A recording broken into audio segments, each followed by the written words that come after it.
Hi everyone, my name is Sammie. I'm here to give you a talk on how our game worked with our small tester community and Twitch streamers and other types of content creators to launch our game on Steam Early Access. It is very nice to be here. This is my second GDC.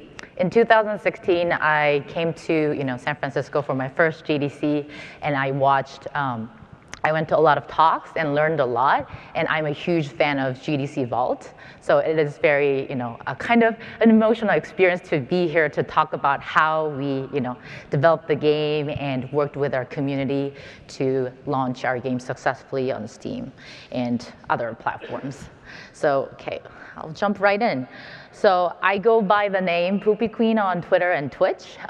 It's just a silly nickname that I have because my friends used to tease me in college that I poop on their strategy when I play games with them.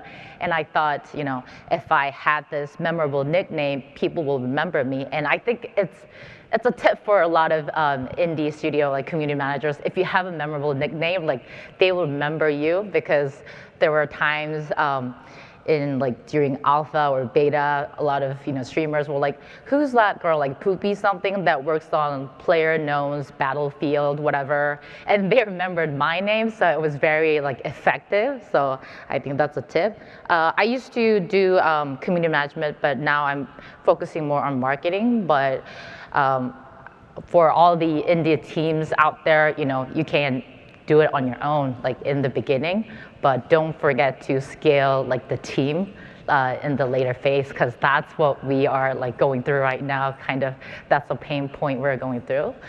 So moving on. These are the key takeaways for my talk.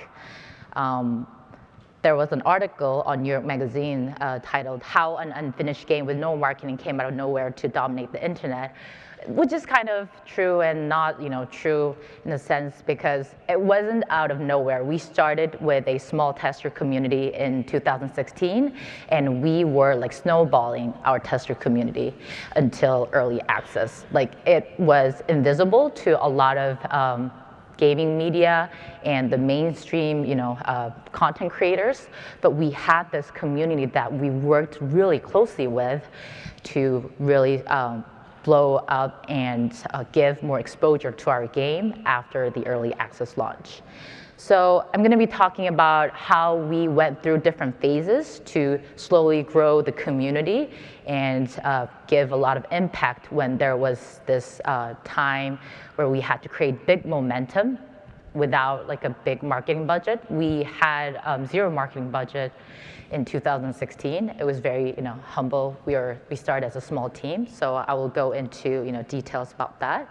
And yeah, the third point, how to market your indie game with a $0 budget. I think this is this is a topic that will be of interest for many people. Okay, so a little bit about our team. We started with about 25 people, including a biz dev manager and myself. I started as an interpreter. I had background in marketing and PR, but my main job in the beginning of the project was to translate and interpret for Brendan, PlayerUnknown, Green, and the rest of the devs, so they can communicate and work together. Part of the core team was the team that developed Devilion, which is an action MMORPG. And the team had worked together for such a long time. They had great teamwork and over 10 years of experience in building an online game. So they had the experience in providing an online service, but didn't have experience in developing a shooter game. So that's how we started. Now, I think we have about 200 people. We are continuously growing, so I don't have the number, but yeah. So who has not played PUBG? Show of hands. Okay. Who has played PUBG on mobile?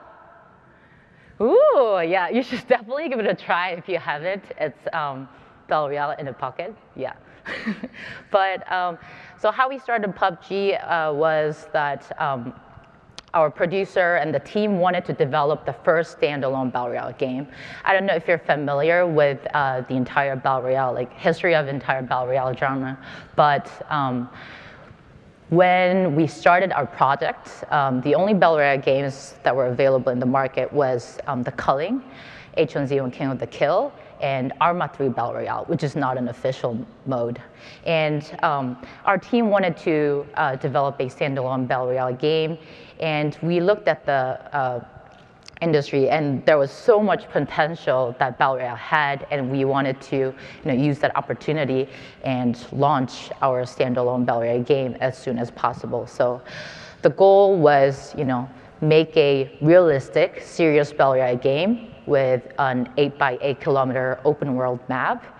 And with that goal, we were just doing some research and thinking about how we should start the project. And we found this guy who had been working on Battle Royale games for over 4 years, and that's PlayerUnknown. He had developed the first Battle Royale game mod on Arma 2, and he had recently worked with Daybreak Games to help them create H1Z1 King of the Kill. And we thought, we want to make something authentic. And we had a different direction in the beginning, but realized that we really need to go back to the basics and create a Battle Royale game with the original feel. So we reached out to our producer reached out to PlayerUnknown, and it was just over a Skype call. And then within a few weeks, he flew to Korea and joined the dev team and started developing PUBG together. So that was a little bit about PUBG. So at the core of our community management programs and strategies, there's community snowballing. We started with this definition in mind and knew that this was going to help us grow, because we were a small team of 25 people and no one knew about us. Some people know about Terra, which is a MMO game developed by our mother company Bluehole, but we're a small team that had no marketing budget, with the goal, very ambitious goal, of launching this standalone Battle Royale game within a year on Steam Early Access.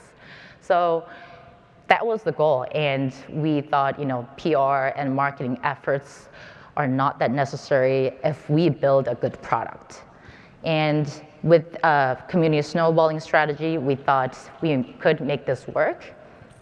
And we wanted to tie this with open development.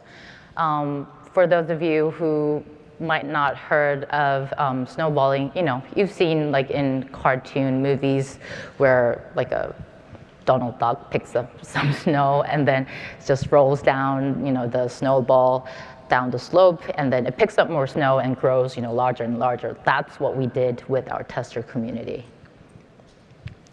So this is just a general definition of community snowballing we had. We wanted to develop a very close-knit, vibrant tester community. So I will go through how we recruited people in the next few slides. To build a community, you have to make them an insider. We're not a AAA studio. No one is interested in our game. Who cares? Who cares? Brandon had his Battle Royale community, but it was a group of really hardcore fans that love Battle Royale. And it's compared to other gaming communities, it wasn't that big. So it was very important to us to really understand that core community and make them a potential fan of PUBG in the very early phase of development. And what's important in community snowballing is that you have to strengthen relationships and build loyalty. This is important to any kind of community management, but it's much easier to achieve when you have such a small community. Right now, we have a player base of 40 million people just on PC and Xbox, and it's very difficult to build relationships. But it's much easier when there's just 500 people. Like, you can't talk to every single one of them if you spend like 12 hours a day.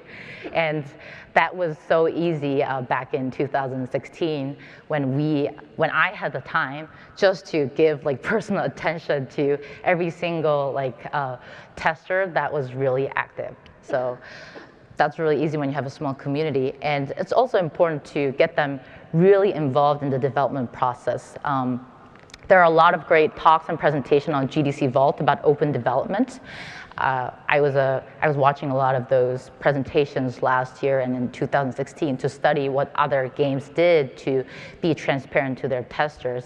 And what we did was we had a Discord server for alpha testers, and we would share a lot of information in there. And luckily, they didn't care enough to share it on Reddit or anywhere, so it was just in our Discord, and there were like 500 people just checking out like whip screens and talking to like PlayerUnknown and myself, and that's something you could use for your community.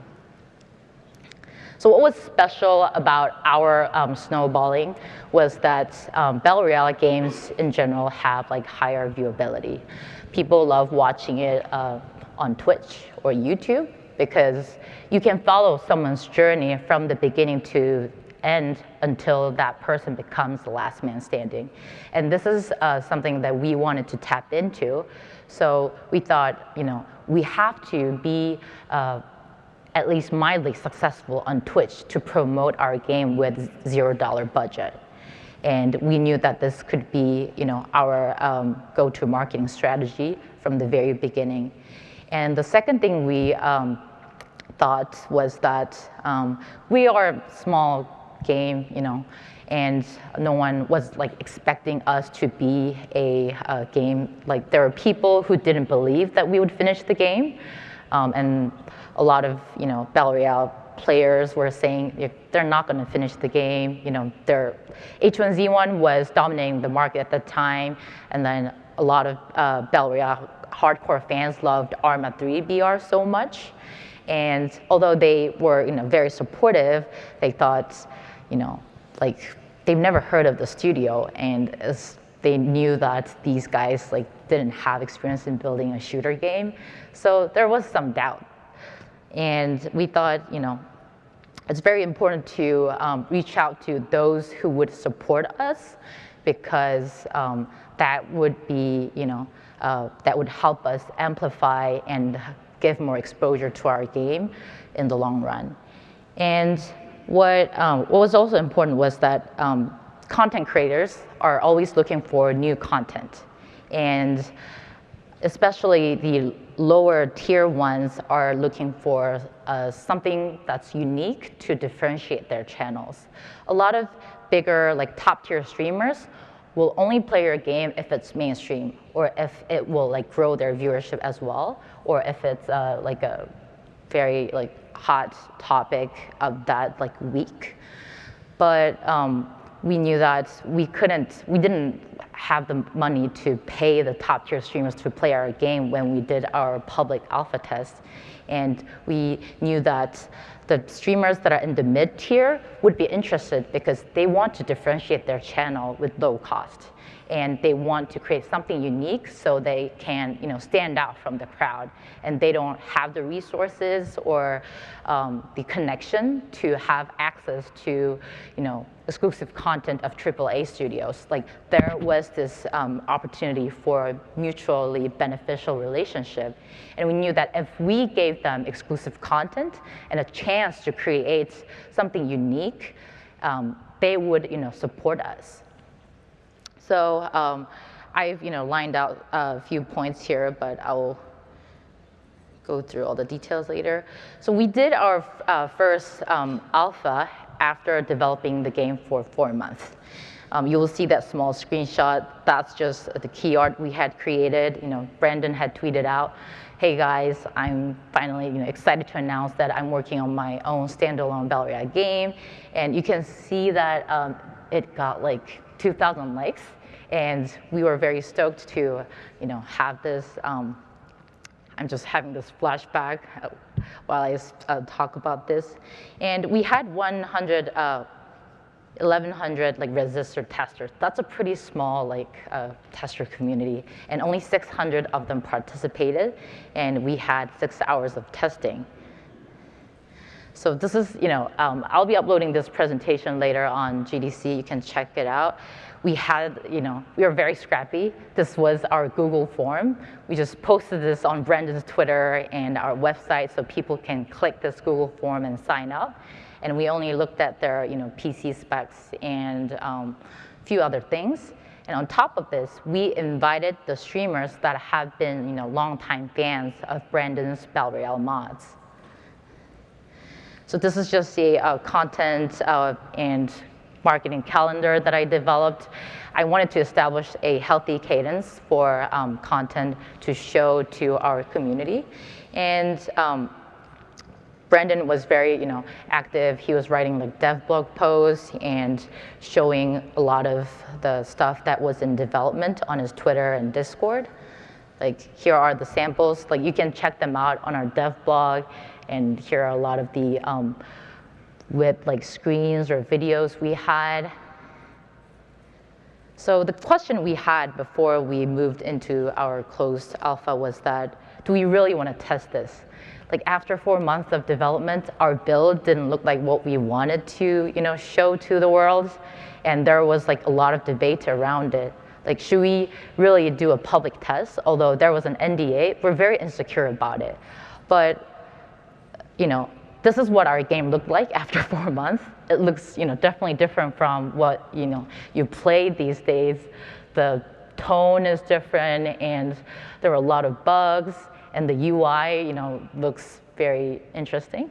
So we had this, debate for weeks, like, do we really want to, show this to our small tester community that are really passionate about this project? And the answer is, you have to do it. As an indie team, there was no pre-launch hype. We distributed a press release, no one really cared about. We got some coverage, but it didn't give us a lot of exposure, and we had no marketing resources. And this, closed alpha test was a great chance to really communicate to our tester community that we are committed to this, and we have built something just in 4 months, and we're excited to show what we have in store in the next 8 or 10 months.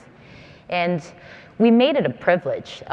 We were very insecure about showing this build and thought, people are not going to be happy, or they're not going to have confidence in us. But it was a privilege because you had to, be invited, and you had to be a streamer, you had to be, Brandon's longtime fan, or you had to have, good PCs to be able to test that alpha build, because it was very heavy back then. And giving them exclusivity worked out very well, because they had access to this, exclusive content on the private Discord server, and we were giving them information that no one had access to. We didn't even, share it with the media, and we did a lot of communication to help every single, player and tester understand that this is a very early version of the build. We communicated that on a daily basis, and I don't think it hurts to, really iterate that, so they truly understand that this is a product that's, being worked on. So then, after a couple of months, we moved to our first alpha. That pubs, that's not a typo, because we used to call PUBG like pubs. And in our first pre-alpha, our game looked different, and it also started different. We would have 64 people running out of a starting building. And a funny story I wanted to share with you guys is that our office in Seoul is close to a military base, and we would have C-130 flying over the building all the time. And Brandon thought, we have the plane in other BR modes, so maybe this is a sign, so we should put the plane into the game. So that's how we have the plane in the game. If C-130 didn't fly over our office, maybe PUBG would start in a starting building, 100 people running out of the building. That would be pretty hilarious. But So for the first alpha, we lifted the NDA, which means we allowed everyone to create videos, share screenshots, and stream it on Twitch. And our performance on Twitch during the test phase was 44,000 viewers at peak, which is not bad, but we're like in top 10, and there were a lot of games that had the viewership of 128,000, and we still had a small viewer base, and this was at peak, and average was much lower than that. So to lift or not to lift, we had this debate again before the alpha test, because we were all insecure again. Like, do we want to show this to the public? This time it was even more scary, because if we lift the NDA, like, everyone will see the game on Twitch. And we're not very confident that this was at a stage where we can show it to like millions and thousands of people. But at the end of the day, we knew that we're just showing progress, and we have to build some sort of hype towards beta and the next alpha.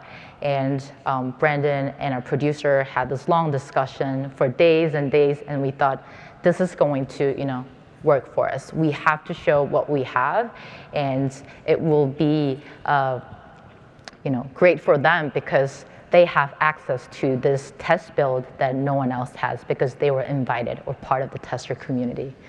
So it's really important to reinforce that sense of exclusivity. Like, we always communicated this, and there were a small group of people who were wondering how you get access to that test.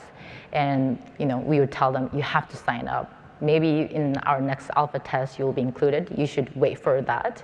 So that really drove some interest among people who saw our game on Twitch and got interested. And if there was a Twitch streamer who wanted to participate, we gave them keys. We wanted the streamers to stream it and give us feedback on their live streams. So moving on to Alpha 2, we did our alpha test for 4 weekends. And you'll see that our logo looked differently for our alpha. And this time, we had a bigger tester group. We opened the applications for sign up again, and we also identified and invited more testers and streamers. A lot of people asked me in 2016 or 2017 how I invited a lot of streamers to our test. And it's very simple. You just go to their YouTube and Twitter and find their email address and send cold emails. So you do that for 2 weeks, and then you have this long list of 1,000 people, and you just send out a Google form. That's how it really works. But sometimes it will just end up in their spam folder, and then after 6 months, you'll hear back from them, hey, Sammie, I got your email. It was in spam folder. How can I get access to your alpha test? That happens sometimes, but when you send cold emails, they don't really read it or they get interested unless it's something they've heard of. But what really works is that if they watch their fellow streamers streaming the game on Twitch and they don't have access, they want it. They want it. And then they will somehow find you on Twitter and ask for keys. So that's what started to happen in our alpha, because we had it, we had the test for 4 weekends, and the group of streamers that have been with us from pre-alpha started, streaming a lot, and they really loved what we had achieved. They saw improvements, and there was, a lot of positive word of mouth going around, and that spread across Twitch. And other streamers who didn't have access were, wondering, how do I get access? And then they would ask their friends, fellow streamers, where do you get keys? Would sometimes, give more keys to, streamers so they can share it with their community or friends. Or sometimes they would tell, their fellow streamers, go to Poopy Queen, she's on Twitter. And then, that's a very easy name to remember. So they would come to me on Twitter and then say, where are my keys? How come I don't get them? So I would spend hours and hours sending out keys via Twitter and email.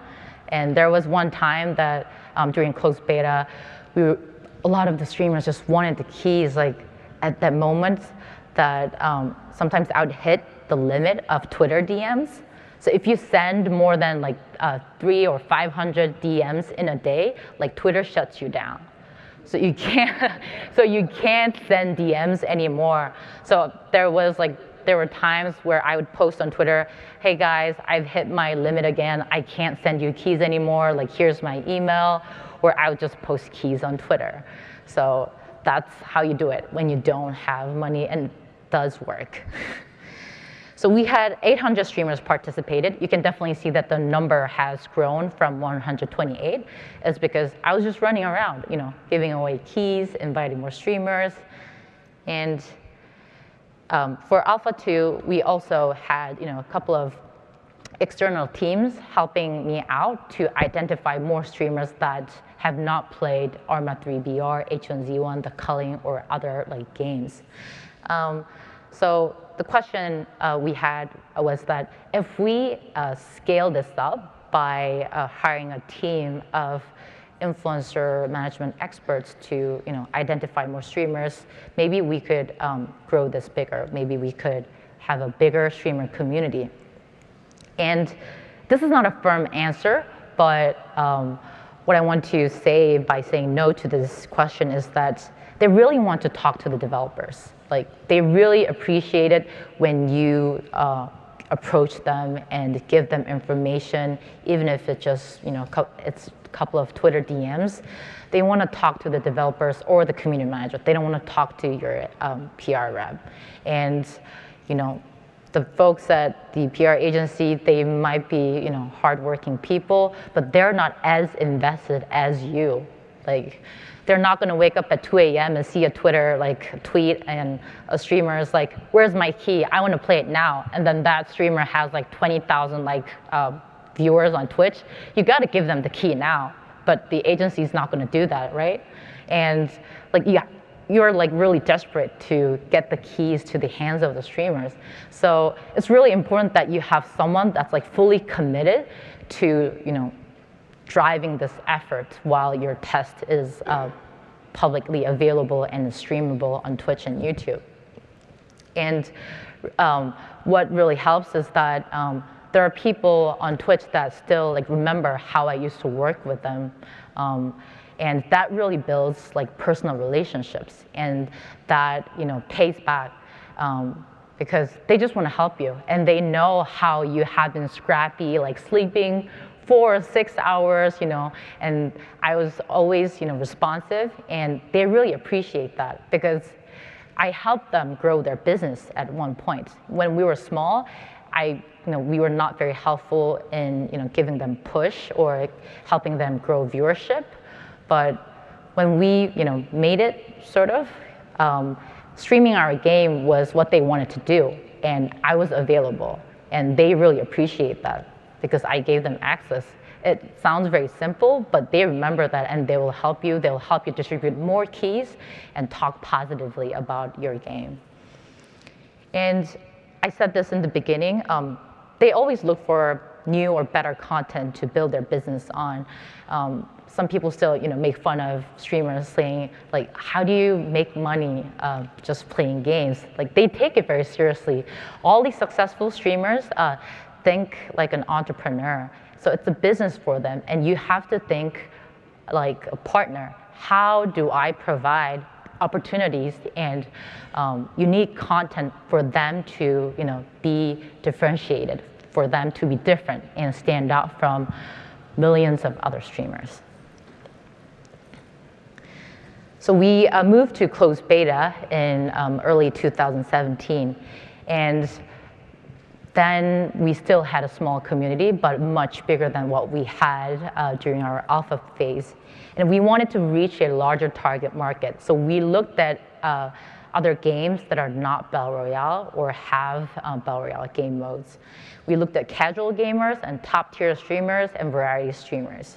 And I continued to send cold emails, Twitter DMs, tweets, and also asked our community members to talk to their friends about our game.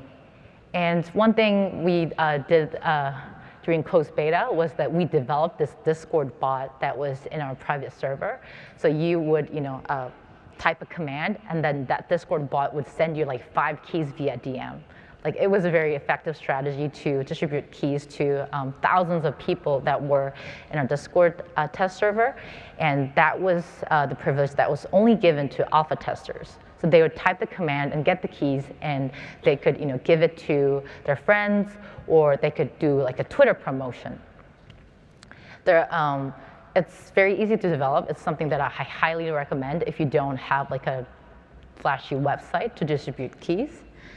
And we started going to conventions like PAX West, and we would have printed out like cards with key codes, and we would just hand them out like candies.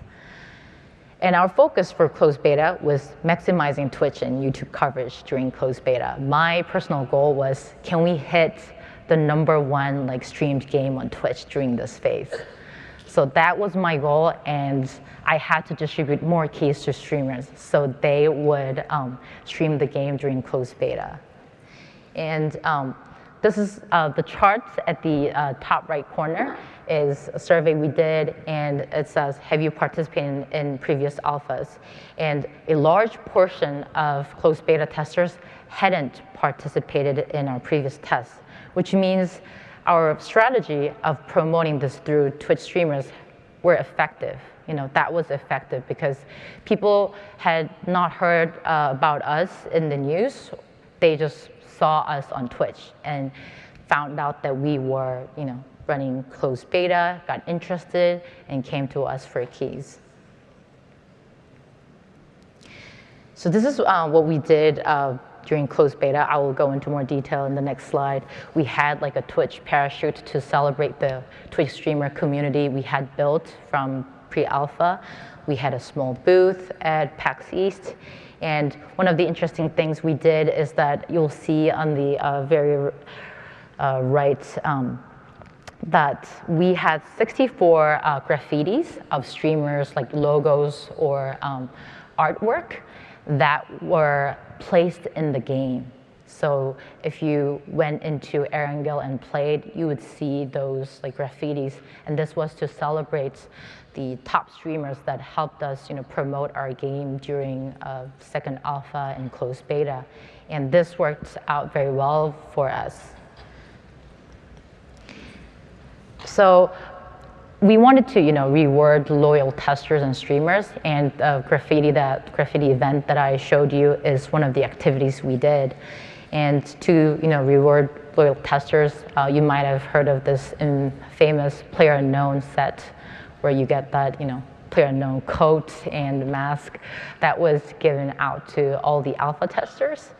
And for the streamers who have been supporting us since like alpha and who started actively supporting us during beta, we would give them extra keys. There were some streamers who got like 100 or 500 keys that they could share with their community, and they could do like a Gleam giveaway or Twitter giveaway to grow their following. And that worked very well because we didn't give out keys ourselves, and having those extra keys to share with whoever wanted them helped them grow their following on Twitter, or sometimes random people would stop by and do like a chat giveaway to get keys from their Twitch chat. And what we also did was that we're always watching Twitch a lot. During closed beta, a lot of our devs had Twitch up on their screen while they were developing, and there were a lot of interesting feedback from the streamers. So sometimes we would actually acknowledge the feedback and act on it and give credit to the streamer or player after implementing that change.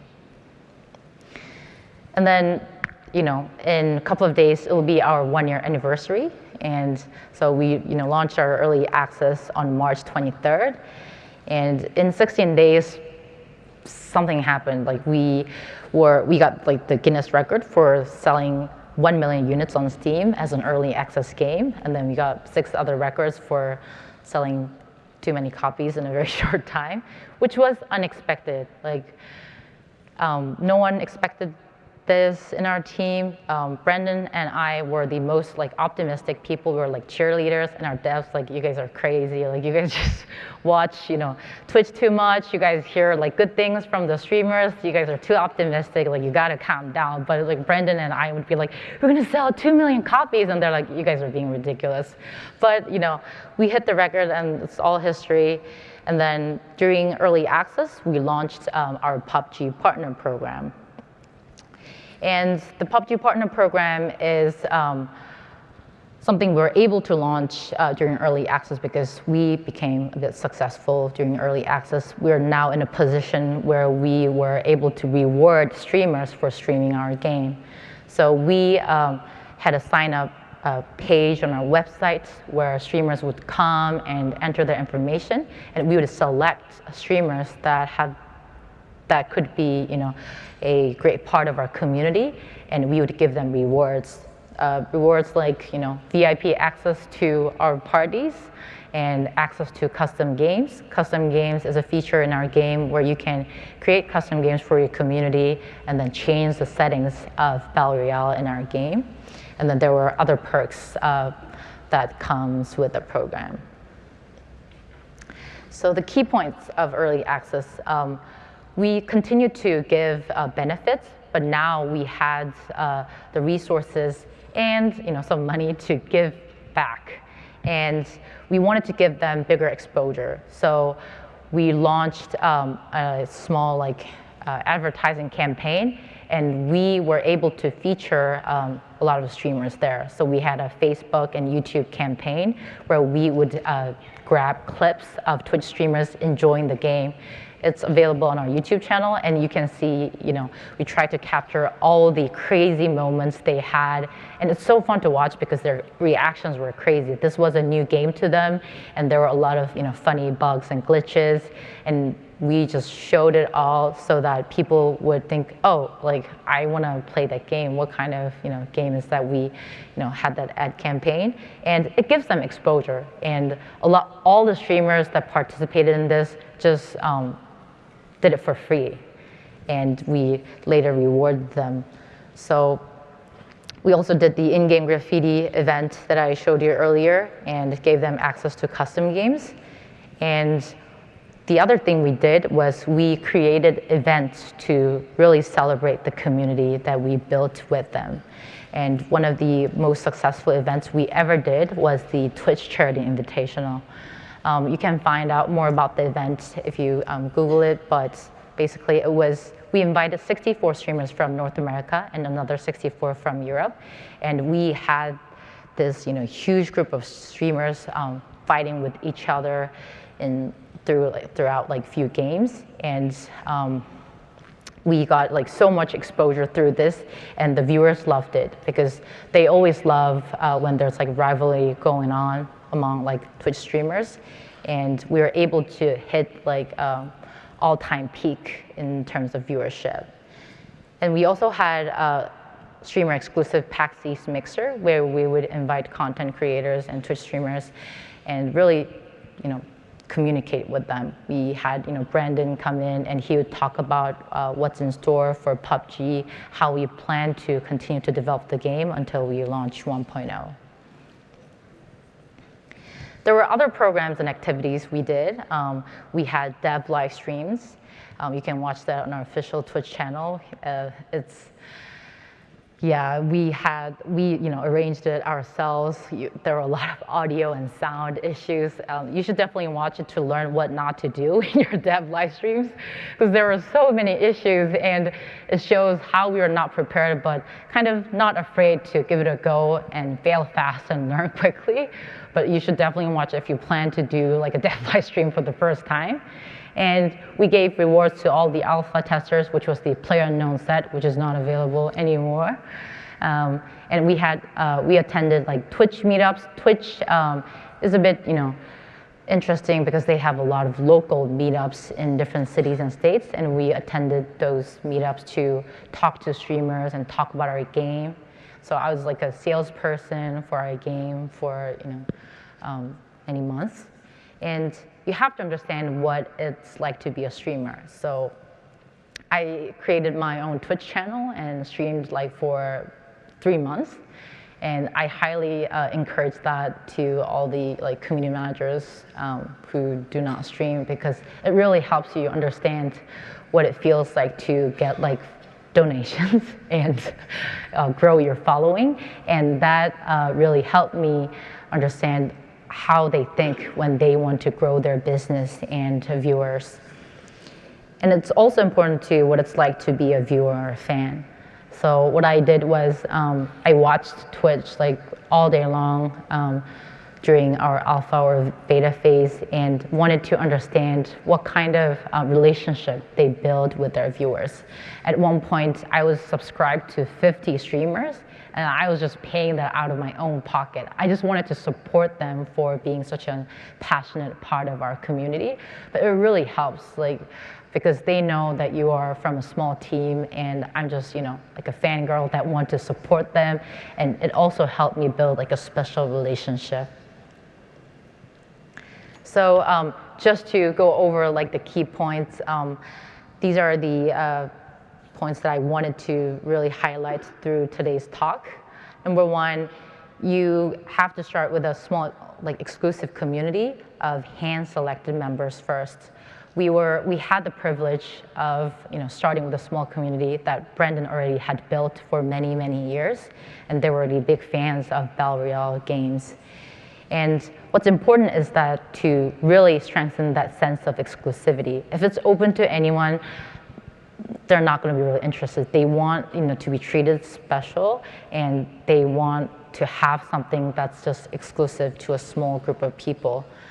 And if you take good care of them and start, you know, treating them differently, after like a certain time, they just become like genuine ambassadors for your game. The second point would be that you have to, you know, especially for streamers, you have to give them something exclusive, something they can, you know, consume, like even if it's just small nugget of information that's really important to their business. And you have to make them feel like an insider, and that really helps them build their business. And for testers, they feel like they belong to the community. And you know, you allow them to shape your game by allowing them to give feedback, and you act on them, and you have to communicate the changes you made based on their feedback. And it's also important to communicate how, what they will gain from being part of this community. It's, they're in it for some reason. They want something back.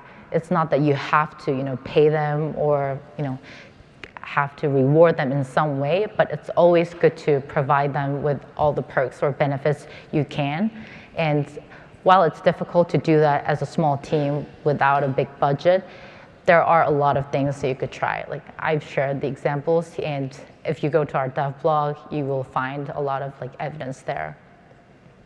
The things that we could have done, like, but didn't do because we didn't have time, I still kind of feel like if we gave like in-game badges for alpha testers, that would be really cool, because you can brag about that. And we wanted to launch an activity point program to reward testers that were more active than the rest of the community, but we didn't have time to. So it's something that you could look into.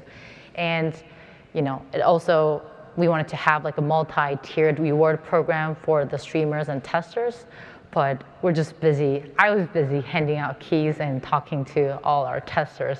So this is something you could, I would like to do if I could turn back time.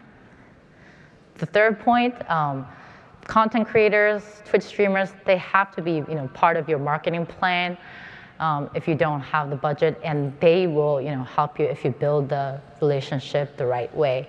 But they're not marketing tools. A lot of publishers pay them to play the game. You're not going to be able to build a relationship by doing that, and it's just a one-off thing. Like, they have to be emotionally invested, and to do that, you have to commit to building a mutually beneficial relationship with them. You have to, you know, invest a lot of your time. That's how I did it. And to do that, you know, you have to understand their business. You have to, you know, I highly recommend streaming yourself and becoming their hardcore fans, and also treat them as your business partners. The last point I wanted to emphasize was that you have to directly talk to your players and streamers. Like, having an agency or outside help is always good when you only have limited time, but you should only do that when you want to scale things up, or when you don't really have the time to reach out to someone who's not a hardcore fan, or who is like a streamer that wants to support you, but not as someone as passionate as your key tester, because you have to directly talk to them to build relationships, and that level of intimacy you build grows and then helps you in the end. If I could turn back time, I would rethink how I want to build a team out, because when we came out of early access, we didn't anticipate the kind of success we had, and we only had a few people in the community team. I was the one who was directly talking to the streamers, and there were community coordinators and assistant community managers that would interact with the testers. And I really regret not scaling fast enough to be able to communicate to a community that would grow exponentially in the next few months. And we also failed to maintain the level of transparency we had in 2016 and 17, because things grew so fast and we were not ready for that. So I highly recommend growing the team before things take off, so you're ready for that kind of exposure and the need for interaction.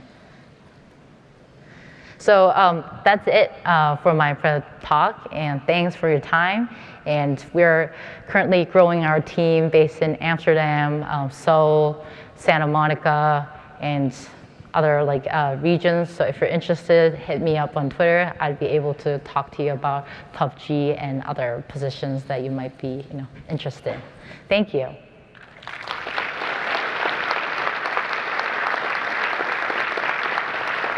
So it looks like I have a few minutes for questions. If you have any questions, you can come up, and then I'll be happy to answer any questions you have.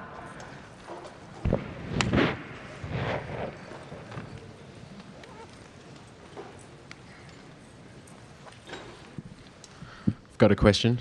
Okay. To what extent do you validate the identity of streamers? I find this quite time-consuming. Okay, so what it takes to validate the authenticity of streamers? My answer would be that you have to spend a lot of time to watch them and check their Twitter, see what kind of content they've created in the past. It's definitely time-consuming, and it's something that is difficult to overcome. But one thing you could do is look at what other games have worked on. We have a list of partners available on our Twitter. Maybe you could look into that, because that means we've spent our time, and that's the resource you could use, because we validated them. And there are a lot of other games that have a list of partners available on their websites, or so that's something you could use. Yep. Did you find Keymailer useful at all? Who? Keymailer. It's a system of distributing keys to streamers. Oh, distribute. And using what? I didn't get that. Keymailer. It's basically a YouTuber or a Twitch streamer would register with Keymailer, and developers can use it. Keymailer. We use we worked with some beta test focused media to distribute more keys, and I don't believe we used Keymailer, but it was a platform that we had interest in, and if we would have used them if we had time to work with them. Okay, thanks. Thank you. Oh yeah, I'll switch languages. 안녕하세요. 이름이 레진입니다. And I'm going to switch back to English now. I'm the community manager for a mobile gaming company called Metamoki, and I know we're rolling out a game, and the devs are really keen to kind of bring people in. So some of these I'm going to try, although it's mobile, so it's a little different. And my question is this: well, first, thank you for sharing kind of like your insights and your fails, but that's something I'll probably be tasked with is kind of getting a feel for the key times to kind of scale that team up, right? And to expand. And that's something, can you go a little bit deeper into like what those key moments were where you probably should have? So when did I realize that I should scale up my team? I realized that few months ago, because it has been a very overwhelming experience to have a game that has like a 40 million player base on Xbox and PC. But when I think we had this moment during closed beta, when streamers were really enjoying the game, they couldn't get enough of the game, so they would beg us to extend this testing time, and they were enjoying the whole experience so much they couldn't stop talking about it on Twitter or Twitch. And I feel like, oh, we have these like hundreds, not dozens of people, hundreds of people talking about our game on Twitch and Twitter. That's when you should really scale things up, when they are really emotionally invested and they want your game to succeed, and they actually talk about it on live stream. Like we had Shroud saying, I want to support these guys. These guys just made a great game within like a year. And I feel like that's when I should have hired like 4 people to start to building like more relationships with content creators. 감사합니다. Thank you. Hi. So you mentioned that having an initial nucleus of a community which knew of Brendan's work helped. But what would you suggest to people who are starting out and have to build that community from scratch? And the second question is that on mobile, I know you haven't shared that part of your journey here, but given the context that many similar games were already there on mobile, how did you choose to launch PUBG Mobile, and how do you plan to expand the community there? Okay. So your first question is, what do you do when you don't have PlayerUnknown, right? Yeah. So, what we did was, Brandon had a community, but what you can do is look at the fan base or community that already exists, that are interested in the genre of the game that you're going to develop. Because there will be a community that's interested in your competitors, and you look at them and you can approach them and say, oh, we're going to develop like a similar game, but differently. That's how you can start building your community, and that's what we kind of did with people who are not really interested in our like standalone game. And your second question was how did we decide to launch PUBG Mobile, and how we plan to grow the community there. We thought it would be cool to play Battle Royale on your mobile phone, and we worked with co-developed the game with Tencent, and it was an easy decision. Like, we want our game to be on all platforms so that people can enjoy Battle Royale wherever they go. And I got a lot of tweets from our players that it's so cool to play PUBG when they're pooping. So that's and it's cool. Like, we had the resource and time, and we knew that the players wanted that. It's all about providing what they want. For mobile, it's going to be a challenge, but we definitely want to start implementing same strategies and introduce similar programs to mobile as well. Thank you. Hi. I was just wondering, within the grand scheme of things, what role, if any, did early access play? Yeah. Was it necessary? It was definitely, it was not necessary in terms of community management. It was our dev team's goal to develop a standalone Battle Royale game as an early access game within a year. And I think it was definitely necessary for development because it helped us snowball the community as well, because we were pushing out patches and fixing everything on a weekly, bi-weekly basis, and that really got our community excited because we were listening to their feedback, we were fixing bugs as we go, and it was an interesting time for our community to see the game evolve and change like on a weekly basis, and that alongside the snowballing strategy for the community helped our community like grow further. Good. Thank you.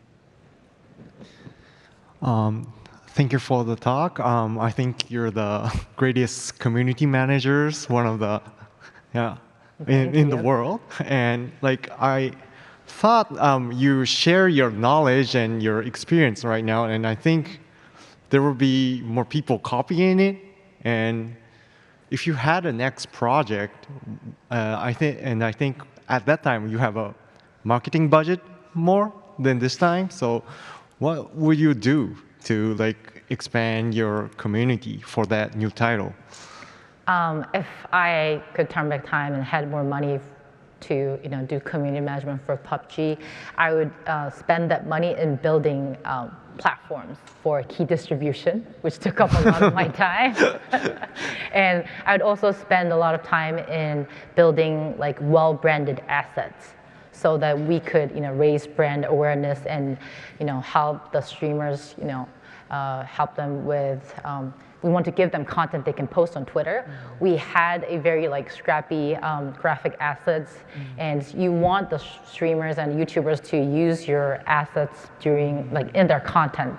So we can get exposure through their channels, but we're not very good at that. I would spend a lot of time in graphic design and to provide them with all the graphic assets that they can post on Twitter. Yeah. Okay, thank you. Thank you. I was wondering if you could provide a bit more insight into how you channeled some of your community feedback, especially as you went through alpha and into beta, because as communities grow, you get more and more different groups pulling in different directions. Would you say you put more time into that initial alpha group and gave them more weight, or did you try and spread things out evenly? Or do you have any insight you can provide around that?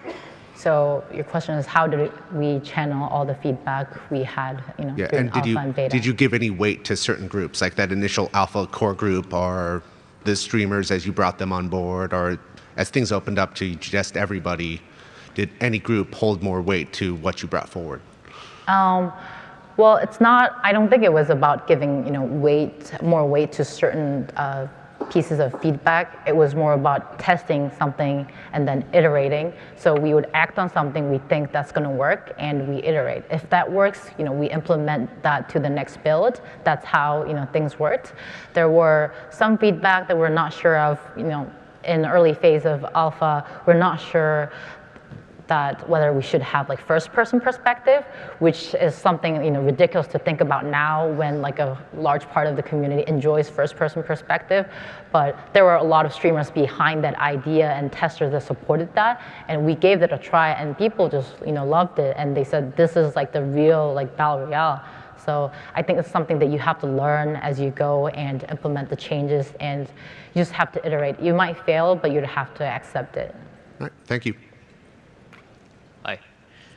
Thanks for the talk first. And my question is that at a certain point, when your community becomes so large, I'm pretty sure players all over the world like the PUBG, and there are players from Brazil, players from Japan, players from Spain. They speak different languages. How do you manage the streamers and YouTubers and make sure to give them the same personal touch and to maximize the effort? So how have we been communicating with a lot of content creators from different countries that speak different languages? Yeah. We didn't have that luxury during early access. We only had someone for Korea and China, as far as I remember. But what we did was we had a lot of me's for other languages. So we had one person for Chinese, Japanese, and then we had one person for French at one point. So you could hire freelancers who would do the job to talk to the content creators if you're not sure about whether your game's going to scale up and have a bigger community. But it's something that you could definitely train other people to do and do it on behalf of you if you have the core programs lined out. Thank you. Congratulations for PUBG success, and thanks for your sharing. I'm curious about that. So we know PUBG's MS do the publishing work and the Reverb do the marketing work. So, but you said at the beginning PUBG is almost zero budget for marketing. So why you say this way? So you're saying we had, some agencies that we worked with, and then we had, yeah, well, we did the minimum. We got to get the news out, distribute the press release. So we had, a PR agency that distributed press release and arranged interviews for us. But that's not really marketing. It's the minimum you have to do to give you some kind of exposure. But by saying, zero marketing budget, what I wanted to, deliver was that those, activities weren't effective. It didn't do us, a lot of favor, and we didn't get a lot of exposure from that. And all the results that we had came from the activities we did outside of that. Of course, you have to have a PR agency. You gotta, you don't know if you're going to blow up, and then have a lot of media requests coming in. Thank you. Hi. So you guys have a forum that's on your own site. You have a forum and discussion boards on Steam and on Xbox and all these different entry points and places for community. So, but I noticed that through your talk, you're just saying engaging with our community as one entity.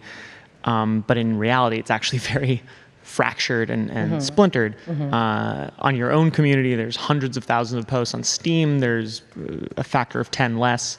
How do you manage all of these different communities? Is there a strategy to doing that? Is there a desire to have a singular community for all of that? So what are some of your thoughts on that? So your question is, we have a lot of channels. How do you be efficient in managing them? Do we have a strategy to manage all different outlets? Well, it's a bit of a painful question to answer, because that's our pain point right now, because we didn't have time to consolidate everything in the last few months. That's what we want to work on this year. And in the beginning, we only had a few channels like Discord, our forum, and that was it. But now we have a lot of different channels, different players that speak different languages. So what we want to do is, we understand that it's going to be difficult to have a singular community. We just want to find the right platform, or even build one that will help our players interact with other community members and really enjoy having a conversation around PUBG. And that's something we want to explore in the next few months, since we've been so busy developing the game and growing the community. Thank you. A great talk. Thank you for sharing. During closed alpha, did you allow anyone exclusive access to share what they were doing, either through a video or a writer or something along those lines, or did you decide to keep everything closed? For closed pre-alpha, there was an NDA. So they're only allowed to talk about it, but not post any screenshots or share a video. And then when we started our first alpha, we lifted the NDA and then allowed people to share any video screenshots from the previous test. Okay, thank you. Thank you. Thanks for your time.